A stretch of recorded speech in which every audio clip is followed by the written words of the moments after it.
Holidays-nale, adu namma GT Holidays da. GT Holidays, South India's #1 travel brand.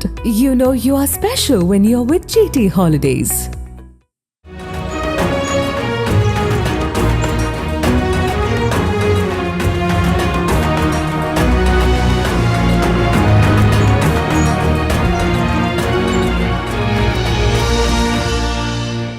பள்ளியில் படிக்கும்போதே உங்களுக்கு வந்து சினிமா ஆர்வம் இருந்தது. எங்கே அந்த ஆர்வம் பிறந்தது? அது ஸ்கூல் டேஸ்லேயே வந்து பெரிய பசங்கள் எல்லாம் மனப்பாடம் பண்ணுறதுக்கு தயக்கப்பட்டுட்டு டயலாக் பேப்பரெல்லாம் நான் இந்த நாடகத்தில் நடிக்க மாட்டேன்னு சொல்லிடுவாங்க. ஸ்கூல் டேஸில் ஹெட் மாஸ்டர்கிட்ட சொல்லி, அப்போ என்னை அடையாளம் காமிச்சு அந்த பையன் ஸ்டேஜில் எவ்வளோ பெரிய நிறைய பேஜஸ்னாலும் பேசக்கூடிய பையன், பேச்சு போட்டிலாம் இருக்கான்னு என்னை கொண்டு போய் அங்கே போய் நிப்பாட்டுறாங்க. கோப்பெரும் சோழன் வேஷம், அது 3 பக்க டயலாக்கு. நான் இப்போ 5th ஸ்டாண்டர்ட் படிச்சுட்டு இருக்கேன். அது எப்படி 8th ஸ்டாண்டர்ட் பசங்களே மாட்டேன்னு சொல்கிறாங்க, 5th ஸ்டாண்டர்ட் பையன் எப்படி படிப்பாங்க? இல்லை நாளைக்கு வந்து ஒப்பிச்சிடுறேன் அப்படின்னு. நாளைக்கு வந்து ஒப்பிச்சிருவியா அப்படின்னு ஹெட் மாஸ்டர் கேட்குறாரு. ஆமாம் சார் நாளைக்கு வந்து ஒப்பிச்சிடுறேன்னு. அதேமாதிரி அடுத்த நாள் போய் ஒப்பிச்சிட்டேன். அது ட்ராமா நடக்குது. இயற்கையிலேயே வந்து ஆர்வமாக பேசுகிறது, எதுக்கும் பயப்படுறது இல்லைங்கிறது அது அடிமட்டத்திலிருந்தே எனக்கு இருந்தது. பிற்பாடு வர வர வர வர எங்கள் அண்ணன் வந்து பாம்பு இளங்குமரன்னு ரைட்டர், சென்னையில் இனமுழக்கம்ங்கிற பத்திரிக்கை, அப்புறம் கங்கையில் சப் எடிட்டர் இருந்தாங்க. அந்த ஆர்வத்து இதுலேயே வந்து நமக்கும் எழுதணுன்ற போது நானும் எழுத ஆரம்பித்தேன். மதுரையில் சிந்தாமணி தியேட்டரில் தில்லா நாமல் படம் ரிலீஸ் ஆகுது. அந்த படத்தை பார்த்துட்டு அந்த டைட்டில் கார்டில் நாதஸ்வரம் மதுரை சேதுராமன் பொன்னுச்சாமின்னு பார்த்தோன்னே எனக்கு ஆக நம்ம ஊருக்காரங்க தான் இதுக்கு நாதஸ்வரம் வாசிச்சிருக்காங்க, அவங்கள பேட்டி எடுத்தா என்னன்னு எனக்கு தோணுச்சு. உடனே என்ன பண்ணுறேன், படம் பார்த்த கையோட மீனாட்சி அம்மன் கோயில் பக்கத்தில் தான் அவங்க வீடு, நேராக சேதுராமன் பொன்னுசாமி வீட்டுக்கு போகிறேன். போய் இந்த மாதிரிங்க உங்களை பேட்டி காணணும். தம்பி நீங்கள் எந்த பத்திரிகை அப்படின்னு கேட்குறாங்க. சார் நான் ஃப்ரீலான்சர் தான், ஆனால் நான் எழுதுனேன்னா வந்துடும் பத்திரிகையில், ஆனால் ஆனந்த விடனுக்கு எழுதுறேன்னு சொன்னேன் அவங்ககிட்ட. அப்படிங்களா, சரி நாளைக்கு வாங்கலேன் அப்படின்னாங்க. அதுக்கு அடுத்த நாள் போனேன், பேசினா அவங்க பேட்டி கொடுத்தாங்க. அதுதான் எனக்கு முதல் அனுபவம். சூப்பர். இப்படி தான் கேட்கணும், இப்படி கேட்கக்கூடாது, என்ன பேசணும், எது அப்படி இல்லை, அது நேச்சுரலாக ஏதோ நான் ஸ்டாஃப் ரிப்போர்ட்டர் மாதிரியோ நான் போய் கேட்குறேன். அவங்களும் பதில் சொல்லிட்டாங்க. உள்ளூர் ஒரு தயக்கம், இதை மெட்ராஸுக்கு அனுப்பிச்சு விகடனில் வரலன்னா இவங்களை எப்படி ஃபேஸ் பண்ண போகிறோம், மீனாட்சி கோயில் சுற்றி தான் போகணும் போல் இனிமேல் அப்படின்ற மாதிரி ஒன்று இது இருந்தது. அதனால் சென்னையில் அப்போ மணியன் சார் பொறுப்பில் இருந்தது ஆனந்த விகடன். அந்த ஆர்டிக்கிள் வந்த 10வது நாளே நலந்தானாங்கிற தலைப்பில் அந்த ஆர்டிக்கிள் வந்தது. வருடம் 1969. அதிலிருந்து எனக்கு எழுதணுன்றது வந்து ஆனந்த விகடன் எழுதினேன், கல்கியில் எழுதினேன், தினத்தந்தியில் எழுதினேன், மாலை முரசில் எழுதினேன். சரி காலேஜை கண்டினியூ பண்ண முடியாது, வேண்டாம் அப்படிங்கிறது எனக்கு இப்போ சும்மாவே ஏற்றி விடுவாங்க இல்லையா, கொஞ்சம் பலன்னு ட்ரெஸ் பண்ணாலும் ஆஹா அப்படி இருக்க எப்படி இருக்கேன்பாங்க. பட் அதெல்லாம் இருந்தால் கூட எழுத்தில் இருந்த ஒரு ஆர்வம் எங்கள் அண்ணன் முன்னோடியாக தெரிஞ்சதுனால அவருடைய ஆதரவில் கைடன்ஸில் நான் சென்னைக்கு வந்தேன். பேசும் படம் பத்திரிகையில் பணிபுரிகிற வாய்ப்பு கிடச்சிது. எப்படி அது அமைஞ்சது? நான் சென்னைக்கு வந்த உடனே எனக்கு எல்லாமே வந்து தட்டில் வச்சு சோறு பரிமாறுற மாதிரியான அனுபவங்கள்லாம் கிடைக்கல. கொஞ்சம் ஓரளவுக்கு மிடில் கிளாஸுங்கிறதுனால ரொம்ப பெரிய சிரமங்கள்லாம் நான் படலை. தங்குறதுக்கு நல்ல வசதியான வீடு கிடச்சிது, இதுக்கு உணவு மற்றதெல்லாம் பிரச்சனை இல்லாமல் இருந்தது. அப்போவே நான் என்ன பண்ணேன், ஆல் இண்டியா ரேடியோவுக்கு நாடகங்கள் எழுதினேன். அப்போ இளைய பாரதம் அப்படின்றதில் நாடகங்கள் எழுதினேன். அங்கே பேட்டி எடுத்தேன். அங்கே பேட்டி எடுத்ததில் முக்கியமான ஒரு ஜெயகாந்த் தான், அவர் இன்டர்வியூ பண்ணியிருக்கேன். விவித் பாரதியில் வண்ணச்சுடர் நைட்டு 9:15 மணிக்கு நாடகங்கள் வரும், 15 நிமிஷம் நாடகம். அதில் ஒரு 20-25 நாடகங்கள் எழுதியிருக்கேன். அதுக்கப்புறம் ஸ்டேஜ் ப்ளே பண்ணேன். நடிகை மீனா இருக்காங்க இல்லையா, அவங்க அம்மாவும் சித்தியும் ஹீரோயினை ஆக்ட் பண்ண ஒரு நாடகம், ஜோடிப்புறான்னு பேர். ராஜ்கோகிலா, ராஜ் மல்லிகா 1974 அந்த நாடகம் NKT கலாமண்டபம் திருவல்லிக்கேணியில் தான் அரங்கேற்றமாச்சு. நல்ல வரவேற்பு கிடச்சிது. அதுலேருந்து எழுத்தார்வம் வந்தது. எனக்கு ஒரு நண்பர் மூலமாக டைரக்டர் TN பாலு அறிமுகம் கிடச்சிது. அப்போ அவர் கிடச்சோன்னா என்கிட்ட உதவியாளராக வேலை செய்யுங்க தம்பி அப்படின்னாரு. அவர் திருப்பத்தூர்காரர், நம்ம மதுரைங்கிற போது என்கிட்ட ரொம்ப அன்பாக இருப்பார். என் கையெழுத்து நல்லா குண்டு குண்டாக லட்சணமாக இருக்குன்னு மற்றவங்க சொல்லுவாங்க. அது பார்த்துட்டு அவர் நீங்கள் என் கூட ஒர்க் பண்ணுங்க தம்பின்னாங்க. அப்போ ஒர்க் பண்ணிகிட்டு இருக்கப்போ பேசும் படம் ஓனருடைய சன் ரமணி அவர்கள் அங்கே அடிக்கடியாக வருவாங்க, வைத்தியராம ஸ்ட்ரீட் டி நகரில். அப்போ வர்றபோது யார் இவர் நடிக்கிறதுக்கு சான்ஸ் கேட்டு வராரான்னு சொல்லி என்னை கேட்டிருக்காரு. ஓ ரைட்டர்ப்பா, அவர் நல்லா எழுதுக்கூடிய ஆனந்த விகடன் இதுலாம் எழுதியிருக்காருப்பாரு. அப்படியே நம்ம பத்திரிகையில் பேசும் படத்தில் எழுத சொல்லேன் அப்படின்னு சொல்ல என்கிட்ட கேட்டார், பேட்டி எழுதுறீங்களா அப்படின்னு. நான் எடுக்கிறேன் சார். கூடலாம் வரணுமா தோணிக்கு, அதெல்லாம் வேணாம், அட்ரஸ் பண்ணி யாருனாலும் நான் போய் பண்ணிடுறேன் அப்படின்னு. ஃபஸ்ட்டு நான் இன்டர்வியூ பண்ண ஒரு நடிகை பிரமீளா. அரங்கேற்றம் பிரமீளா, லயோலா காலேஜ் பக்கத்தில் வீடு. நான் அவங்கள பார்த்தோன்னே என்ன எதுவும் கேள்வி கேட்டு, நான் எப்போவுமே எனக்கு ஒரு இதுன்னா வண்டியில் தூக்கி நம்மளை போட்டுக்கிட்டு எங்கே போய் எப்பேற்பட்ட பர்சனை இன்டர்வியூ பண்ணணும்னு சொன்னாலும் காரில் சொல்கிற போதே என்னென்ன கேட்கணும்னு நான் என்ன மென்டலி ப்ரிப்பேர் ஆகிடுவேன். அதுக்கெல்லாம் ஐயோ பயந்து சிவர் அந்த இது பை பர்த்தே எனக்கு அந்த ஒரு இது இருந்தது, இப்போவும் இருக்குது. அது பெருமைக்காக சொல்லலை, பை பர்த் நமக்கு இருந்தது, அவ்வளோதான். மற்றபடி அதுக்குன்னு ஒன்றும் நம்ம மெனக்கிடலை. அவங்கள இன்டர்வியூ பண்ணி பேசிட்டு கொடுத்துட்டு அடுத்த நாள் எழுதி கொடுத்துட்டேன். ஆர்டிக்கலை படித்து பார்த்துட்டு டிவி ராம்நாத் ஐயர், அதாவது ரமணி அவங்க அப்பா, பேசும்பட பத்திரிகையுடைய ஸ்தாபகர், ஒரு அற்புதமான ஒரு மனிதர். அவர் உருவத்துக்கும் அவர் பேசுகிறதுக்கும் சம்மந்தமே இருக்காது. அப்படி என்னை குழந்த மாதிரி பார்த்துட்டு ஒவ்வொன்றா எனக்கு கற்றுக் கொடுத்தாரு. முதல் ஆர்டிக்கலை படிச்சுட்டு இந்த பையன் நல்லா வளர்த்து அண்ணன் 2 ஆர்டிக்கல் கொடுத்துருந்தாரு, சிஐடி சகந்தலா அப்படின்னு 2-3 ஆர்டிக்கல் மாதமே எழுதி கொடுத்தேன். அப்புறம் போகிற போதெல்லாம் ப்ரூஃப் படிக்க சொல்லுவாங்க, படித்து கொடுப்பேன். அப்போ ராம்நாத் சொன்னார், இந்த பையன் ஏன் நீ ஸ்டாஃபாக இங்கே நம்ம வச்சுக்கூடாது அப்படின்னு கேட்டப்போ என்கிட்ட கேட்டாங்க. நான் வந்து பத்திரிகையில் வேலை செய்கிறதுக்காக சென்னைக்கு வரல, படம் டைரக்ட் பண்ணணும் அப்படிங்கிறது தான், மறந்து நடிகன் ஆயிடக்கூடாது, படம் டைரக்ட் பண்ணணுங்கிற ஆவல் தான், கதைகளை அது இதுன்னு. அப்போ சொன்னேன், என்ன இப்படி போய் பத்திரிகையில் வேலை செஞ்சால் நம்ம ரூட் மாறிடுமேன்னு.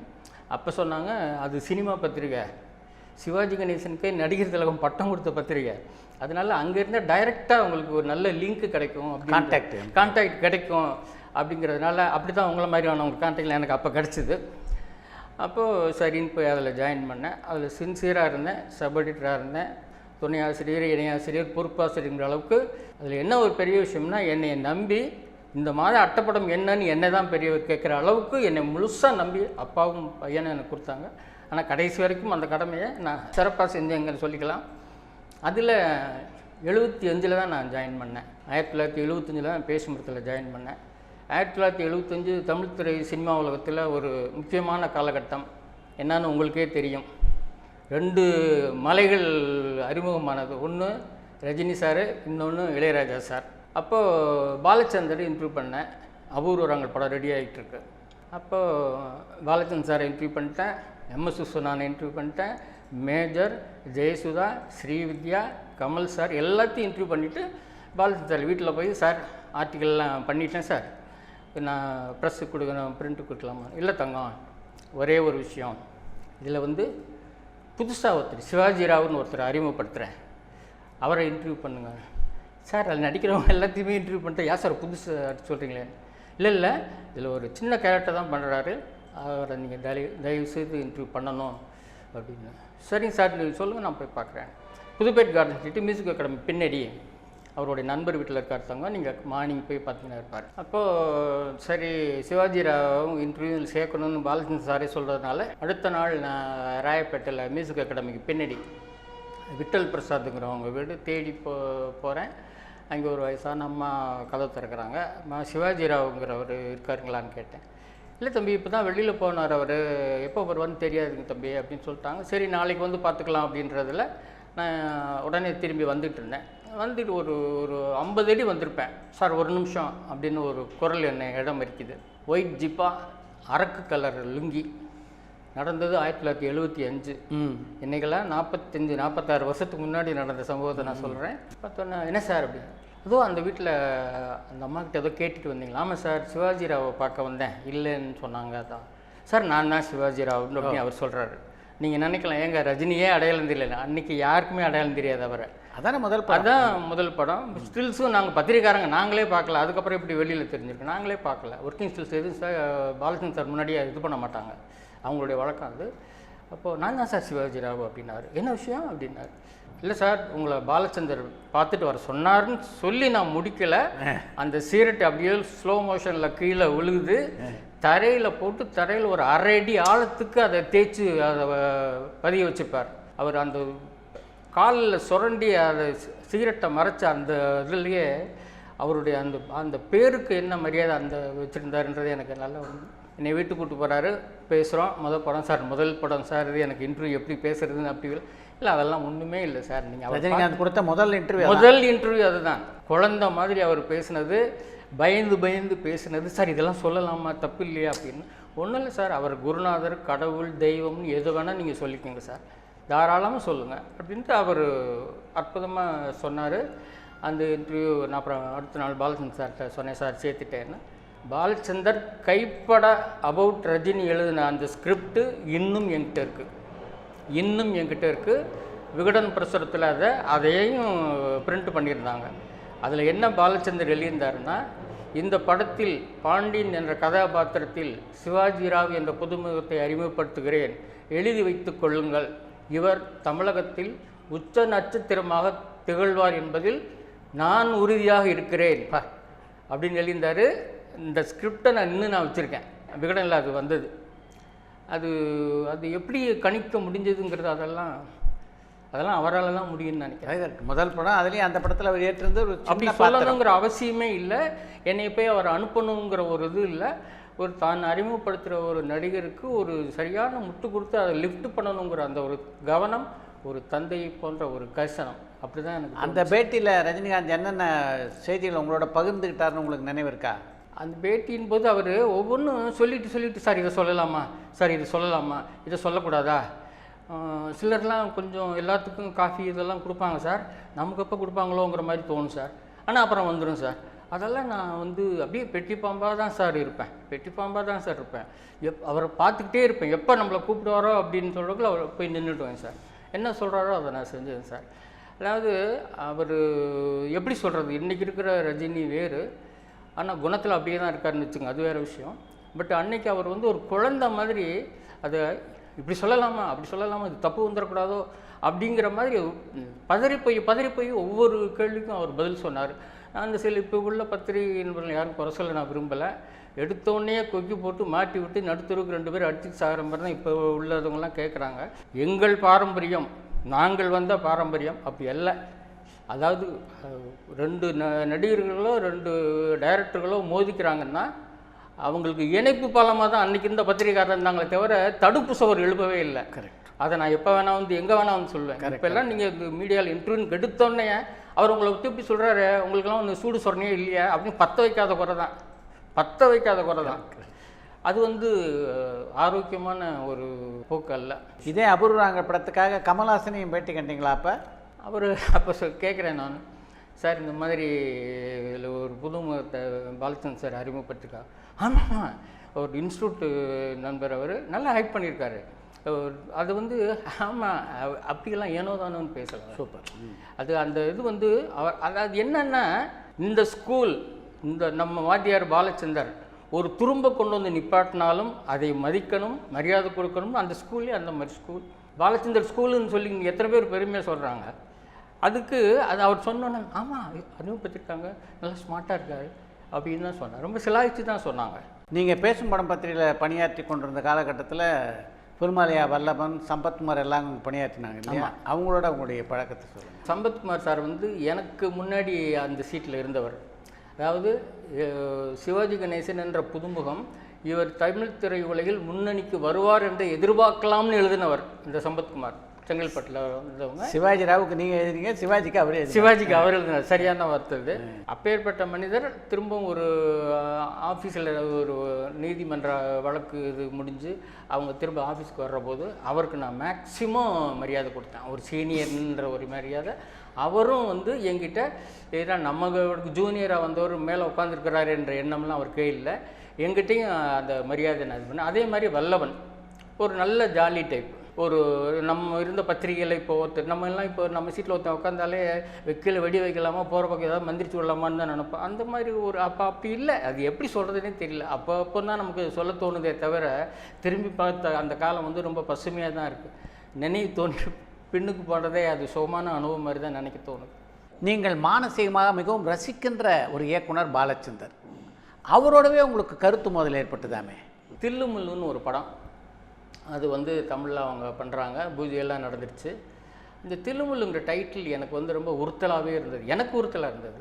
அப்போ நான் என்ன பண்ணேன், நாங்கள் ஸ்டுடியோ ரவுண்டப் எழுது, ஸ்டுடியோ வச்சுட்டின்னு எழுதுவோம். அந்த வாரம் பூஜை நடந்தது, ஷூட்டிங் ஸ்பாட்டெல்லாம் ஒரு 2-3 பிளாக்ஸ் எழுதுவேன்.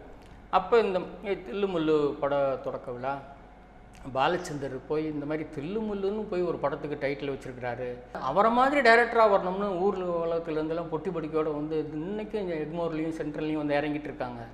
இப்படி ஒரு முன்மாதிரியான ஒரு மனிதர் வந்து தில்லுமுல்லுன்னு ஒரு டைட்டில் வச்சுருக்கிறாரு, இனிமேல் தில்லுமுல்லுக்கு பிறகு முல்ல மாதிரி முடிச்சவைக்கு கேப் மாதிரி அப்படிங்கிற டைட்டிலுக்கெல்லாம் மவுசு வந்துவிடும், இதற்கு மேல் எழுத என் பேனா கூசுகிறது அப்படின்னு எழுதி முடிச்சிட்டேன் கட்டுரையை அது முடிச்சிட்டேன்.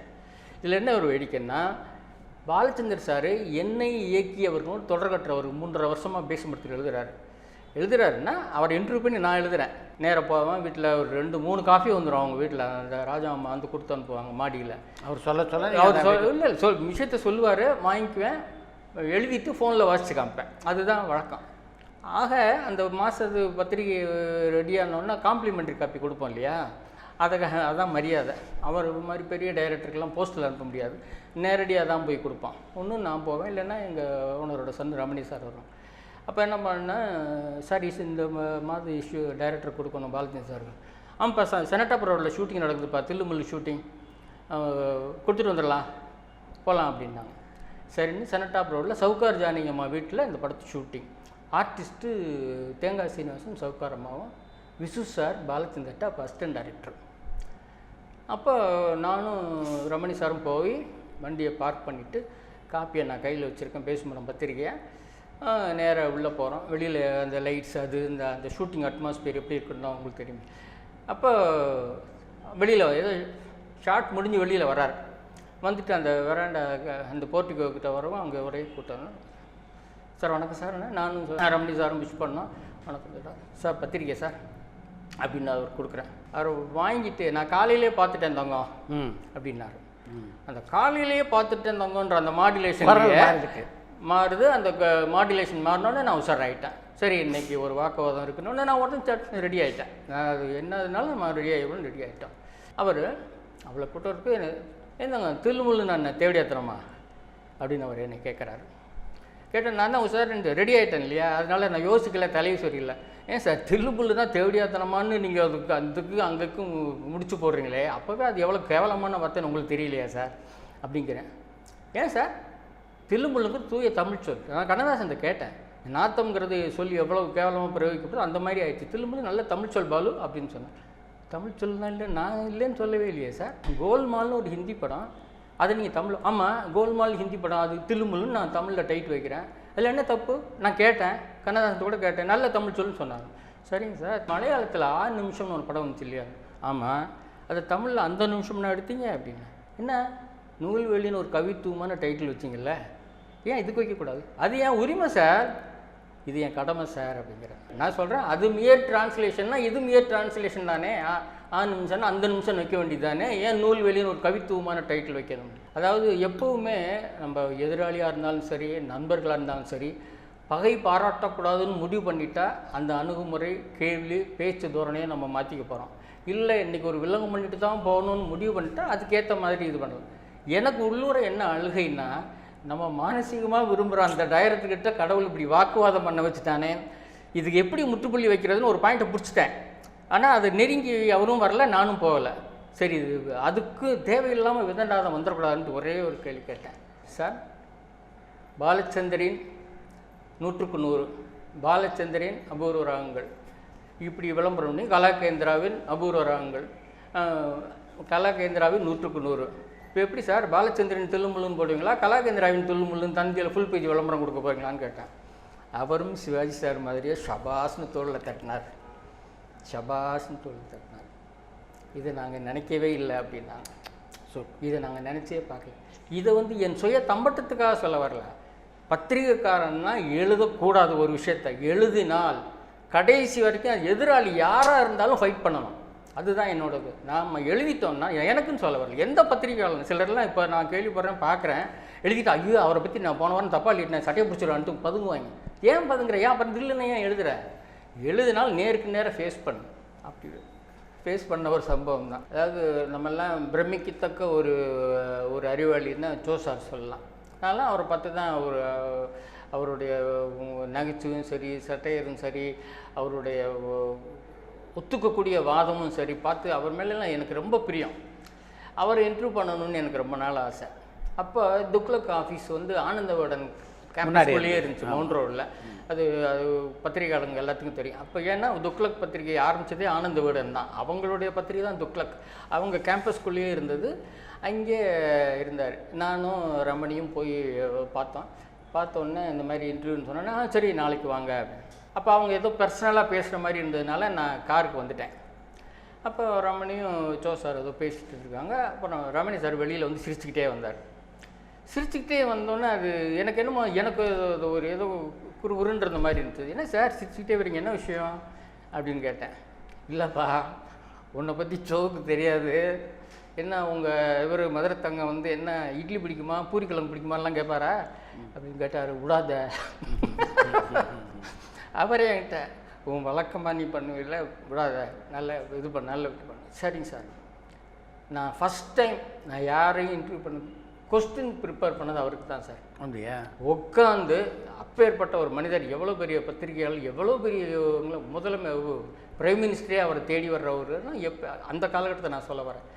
அப்பேற்பட்ட ஒரு மனிதர், அவரை இன்டர்வியூ பண்ணணும். நமக்கு இட்லி பிடிக்குமா தோசை பிடிக்குமான்னு நம்மளை ஒரு சாதாரணமாக ஒரு விவர நினச்சி கேட்டார் அப்படின்ட்டு அவர் அந்த கேரக்டர் ஸ்டடியும் கொஸ்டின் ப்ரிப்பேர் பண்ணிட்டேன் சார்.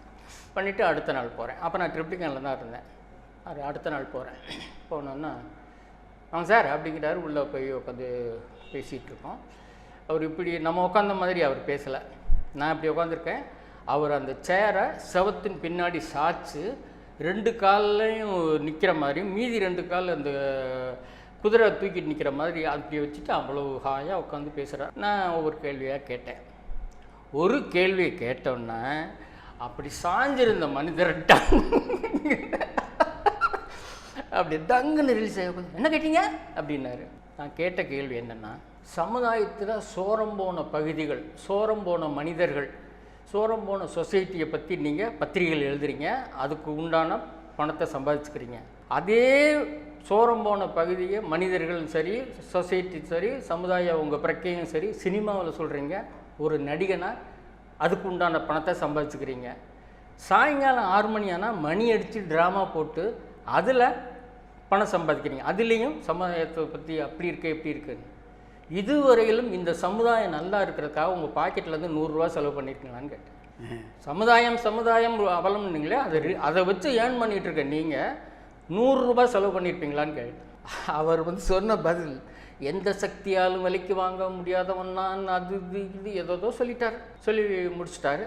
முடிச்சுட்டு நான் கிளம்பினோன்னா அவர் ஏன் எவ்வளோ பெரிய பத்திரிக்கையாருங்க, நான்லாம் அப்போ தான் ஆரம்ப கட்டத்தில் இருக்க ஒரு பத்திரிக்கையாளர், நல்லா யோசிச்சு பாருங்கள். அவர் கூட நம்ம மோதுறதுன்றது வந்து அவர் போய் அந்த மைல்கல் எட்டின பிறகு நம்ம அப்போ தான் ஒரு 10 அடி ஓட ஆரம்பிச்சுப்போம், 100 மீட்டர்லேருந்து. அப்படி ஒரு இது ஜீனியஸ் சொன்னோன்னா, ஏன் உங்களுக்கு இந்த மாதிரி கேள்வி கேட்கணும்னு தோணுச்சு அப்படின்னு அவர் கேட்டார். அவருக்கு புரிஞ்சிருச்சு.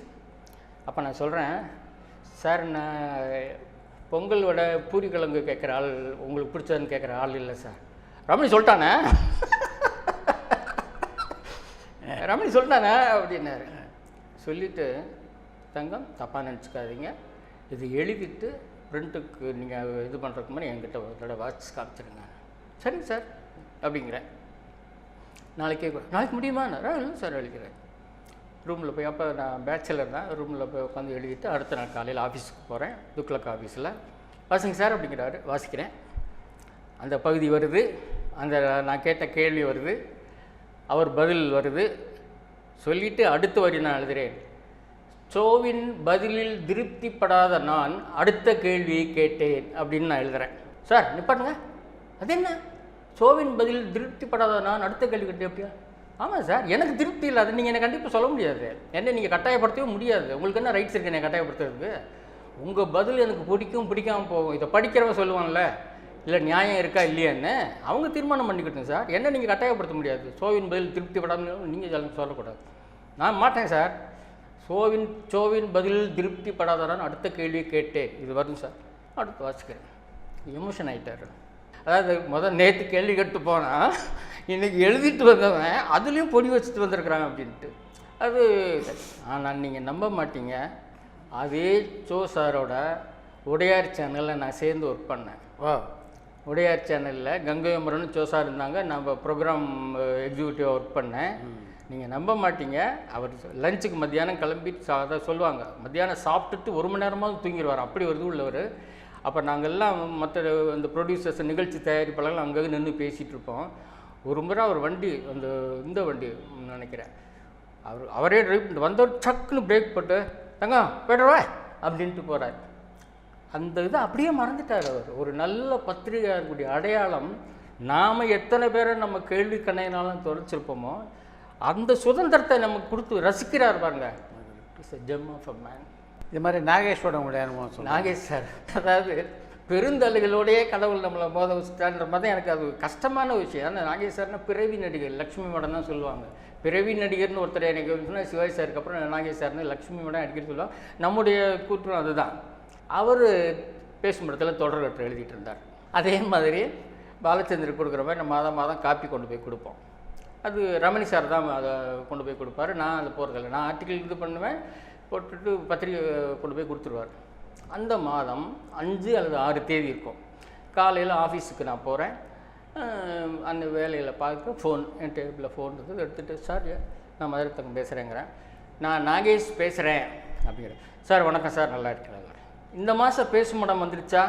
மற்றவனா என்ன பதில் சொன்னால் வந்துருச்சுன்னு சொல்லுவான். நான் அடுத்த கட்டத்துக்கு போயிட்டேன். அதாக இவருக்கு 10 காம்ப்ளிமெண்ட்ரி காப்பி போகாததுனால கேட்குறாருன்னு சட்டுன்னு புரிஞ்சுட்டேன் நான். அப்போ உங்களுக்கு வரலையா சார், கொடுக்கலையா சார் எல்லாம் கேட்கல நான். சாரி சார், உங்களுக்கு காம்ப்ளிமெண்ட்ரி காப்பி வரலையான்னு கேட்குறேன். அவர் என்ன பதில் சொல்லணும்னு நினச்சாரோ, நான் முதல்ல கேட்ட கேள்விக்கு அதுதான் அர்த்தம்னு சொல்லிட்டார். எப்படி இந்த மாதம் பேசுமுன்னா வந்துருச்சான்னு கேட்குறாரு, உங்களுக்கு காம்ப்ளிமெண்ட்ரி காப்பி வரலையான்னு நான் மரியாதையோடு கேட்குறேன். அடுத்தது அவர் பதில், நான் முதல்ல கேட்ட கேள்விக்கு அதுதான் அர்த்தங்கிறாரு. நம்ம வழக்கமான புத்தி, பத்திரிக்காரன் புத்தி. நான் உடனே நாகேஷுக்கு காம்ப்ளிமெண்ட்ரி காப்பி வரலைன்னா தமிழ்நாடு பூரா பேசுமுடம் வரலன்னு அர்த்தம் இல்லை சார் அப்படின்னு. ஹலோ என்ன சார், உங்கள் மேலே நான் மரியாதை வச்சுருக்கேன் சார், காப்பி உங்கள் வீடு வந்து சேரும், ஃபோனை வச்சுட்டேன். 1 மணி நேரத்துக்குள்ளே எங்கள் எடிட்டர் பெரியவர் ராமநாத் ஐயரும் ரமணிய நெருங்களை கூப்பிட்றாங்க. என்னப்பா கேட்ட நாகேஷ்கிட்ட, என்னப்பா கேட்டேன், நான் லஞ்சுக்கு வீட்டுக்கு போனேன், என் லைஃப்பில் இப்படி ஒருத்தனே கேள்வி கேட்டுக்கல சார். ஒன்றும் நான் சொல்லவே இல்லை சார், அவர் புண்படுற மாதிரிலாம் சொல்லலை சார், அவர் என்னை புண்படுத்தினார் சார். நான் அப்படி இல்லை, எங்கள் நிறுவனம் பத்திரிக்கை 1ஆம் தேதியே வந்துருச்சுன்றது மறைய. சரி என்ன தான் நடந்துச்சு அப்படின்னு கேட்டால் நான் அந்த இதை சொன்னேன். ஓகே விட்டுரு அப்படின்ட்டாங்க. அதாவது சில அதே நாகேஷ் சாரை நான் வேறு தொலைக்காட்சியில் வேலை செய்கிற போது, கேமராவோட போனபோது என்கிட்ட அவ்வளோ அன்பாக பேசினார். அதெல்லாம் அதாவது பெரிய மனிதர்கள்னால் அதுதான் சார். அந்த இலக்கணம் அன்னைக்கோட அந்த தேதி சீட்டு டெய்லி சீட் கேலண்டரை கிளிக்கிறோம் பார்த்தீங்களா, அன்னைக்கோட அந்த கணக்கு ஒரு முடிஞ்சிச்சு. அன்னைக்கு நம்மளை இது பண்ணானே, இன்றைக்கி இது பண்ணானே, அது பதிலுக்கு வைக்கணுங்கிற அந்த இதெல்லாம் இருக்கவே இல்லை. அது நான் பார்த்த வரையிலும் பெரிய பெரிய ஜீனியஸுங்கள்லாம் வந்து எவ்வளவோ கருத்து முதல் பார்த்துருக்கோம், அடுத்த நாளே நம்ம தோளில் கை போட்டு பேசியிருக்காங்க, நம்மளும் அந்த உறவை பேணி காத்திருக்கோங்கிறது தான் அப்போ இருந்த நடைமுறை. பரபரப்பான சினிமா செய்திகள், நட்சத்திரங்களின் பேட்டிகள், சினிமா வரலாறு ஆகியவற்றை பார்க்கவும் படிக்கவும் உங்களுக்கான இணையதளம் tourantalkies.co.